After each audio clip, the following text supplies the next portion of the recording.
Seorang pria menangis terseduh-seduh saat sapi kesayangannya dijual.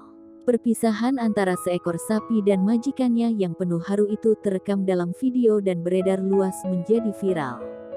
Dalam video tersebut, nampak dengan raut wajah sedih, sang pemilik harus mengikhlaskan sapi kesayangannya dijual. Dalam video yang diunggah akun TikTok @amri_zakaria23, sapi itu tampak diangkut ke dalam bak mobil. Pria pemilik sapi tersebut terlihat tidak tega sapi kesayangannya dijual. Ia berdiri menangis sembari mengelus kepala sapinya.